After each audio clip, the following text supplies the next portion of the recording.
네, 서울 강동 의뢰 이혜식 의원입니다. 첫 단추란 말씀을 하셨는데 저도 첫 단추 얘기를 좀 해보겠습니다. 보통은 이렇게 잘 모르고 첫 단추를 잘못 낄 때가 있어요. 근데 윤석열 대통령은 뻔히 알면서도 첫 단추를 잘못 끼었어요. 그게 뭐냐면 이제 부정선거라고 하는 거죠. 만일 부정선거가 확실하게 있었던가 아닌가 이렇게 의문이 있었으면 아마 김용빈 사무총장님께 네. 물어는 봤을 것 같아요. 그죠? 대학 동기시고 그리고 윤석열 대통령께서 오신 뒤에 임명됐잖아요. 그죠? 네. 근데 그런 일이 없었다고 지난번에 답변을 하셨죠. 지금 부정선거 때문에 결국 계엄을 발동을 했고 계엄을 발동을 한 이유가 부정선거 때문이었다. 말하자면 민주적 기본 질서, 자유민주적 기본 질서의 가장 근간이 되는 선거가 문제가 있다라고 아예 민주주의 자체를 부정할 수 있는 그런 전제를 세운 거죠.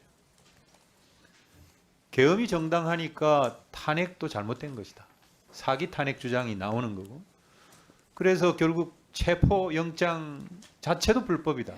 그런 주장으로 연결이 되는 거죠. 그래서 단추를 새로 끼우려면은 처음부터 다시 풀어가야 되죠. 그래서 결국 체포영장을 확실하게 집행하는 거. 거기부터 시작하지 않으면 안 된다라는 결론이 나올 수밖에 없다고 생각이 됩니다. 그래서 우리 이호영 직무대행께서 체포영장 집행에 만전을 기해 주셔야 된다. 그렇게 생각합니다. 국수본이 공조본 구성해서 하고 있습니다만은 언제쯤 가능합니까? 뭐 언제라고 말씀드릴 수는 없고요. 국수본에서 적극적인 의지를 갖고 할 수 있도록 저희들이 뭐 지원을 하겠습니다. 대행께서는 적극적인 의지가 있습니까? 저는 뭐 그걸 말씀드릴 수는 없고요. 지원은 적극적으로 하겠습니다. 아니 의지가 없어요? 제가 집행하는 게 아니기 때문에요. 지원- 국수본에서 지원한다고 구체적 그랬잖아요. 사건에 대해서 관여할 수는 없습니다. 지원을 하신다 그랬잖아요. 네, 밀접 물적 자원입니다. 알겠습니다. 우리 대행께 질의하겠습니다.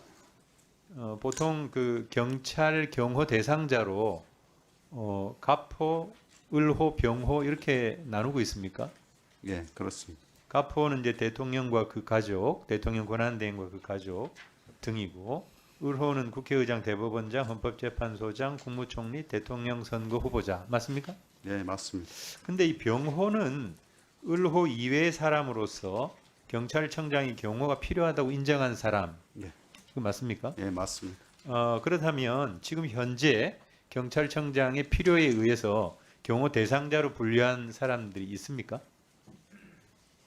제가 확인을 해봐야 될 것 같습니다. 일부 있는 것으로 알고 있는데 제가 네, 그 구체적인 자료로 내역은- 좀 주시고요. 네네. PPT 녹취 한번 들어보시죠. PPT 한번 보세요. 여보세요. 야 오늘 이재명이 모가지 날아간다. 밤 11시에 기대해라. 뭐 내용 잘 아시죠, 대행님께서도. 그리고 최근에 극우 유튜버로 추정이 되는 이도끼라는 사람이 이재명 대표 차량으로 치겠다. 이재명 대표를 차량으로 치겠다. 이런 테러를 예고하는 제보가 있었고 저기 카톡에 보십니다마는 제명이 대통령이 되면 어떻게든 사살시키러 가겠습니다. 이런 그 살해 협박, 테러 예고 이런 것들이 많이 올라오고 있습니다. 경찰에도 신고가 많이 접수가 되고 있죠. 그렇죠? 네. 네. 그리고 이재명 당 대표뿐만 아니라 헌법재판관에 대해서도 특히 이미선 헌재판사, 헌법재판관 내외 평생 밤길 조심들 하시라 이런 협박성 댓글이 넘쳐나고 있습니다. 그래서 자체적으로 경찰청장의 필요에 의해서 경호 대상자를 분류를 하고 경호를 해야 된다고 생각하는데 어떠세요? 답변하시기 전에요. 그 지난 과거 사례를 제가 잠깐 보겠습니다. 2014년도에는 헌법재판관 8명 그리고 2017년도에는 PPT 없습니까? 2017년도에는 헌법재판관 7명에 대해서 각각 4명 그리고 3명씩 경호를 이 근접 경호를 한 적이 있습니다.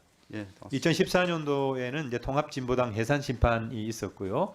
그리고 2017년도에는 아시다시피 박근혜 대통령 탄핵이 있었습니다. 그래서 지금 이재명 당대표 같은 경우는 물론 대통령 후보자 신분은 아니지만은 그러나 현실적으로 이런 살해 협박, 위해를 가하려고 하는 여러 가지 형태의 제보가 잇따르고 있고, 그리고 제일 처음 그 PPT 보셨던 녹취록 재생한 것은 1월 2일 날입니다. 올해 1월 2일 날. 이날은 이재명 대표가 부산에서 정치 테러를 당한 딱 1년 되는 날이에요. 아마 이 사람이 그걸 알고 이런 협박을 했다고 저는 생각을 하는데, 그렇다면 적어도 지금 상황에서 경찰이 이것을 수수방관할 것이 아니라 이재명 대표를 포함한 현재 헌법재판관은 마찬가지고, 그리고 정치권에 있는 여러 인사들에 대해서 어떤 중요도에 따라 가지고 뭐 순번을 매긴다든지 이런 방식으로 해서 자체적인 경호 계획을 수립할 필요가 있다고 생각이 됩니다. 어떻게 생각하세요? 의원님 말씀에 공감하고요. 헌법재판관 전원에 대해서는 현재 자택 안전관리하고 전담경호팀 배치해서 운영하고 있습니다. 그렇습니까? 예. 그리고 각 당의 당대표 관련해서는 선거 기간 제외해서 당대표에 대한 경호 사례는 없는 것으로 저희들이 확인하고 있습니다. 다만 이런 위험 상황에 따라서 우리가 당 측과 계속 연락하고 있습니다. 그래서 현재는 자택의 뭐 순찰이라든가 이런 걸 통해서 안전 관리하고 있고요.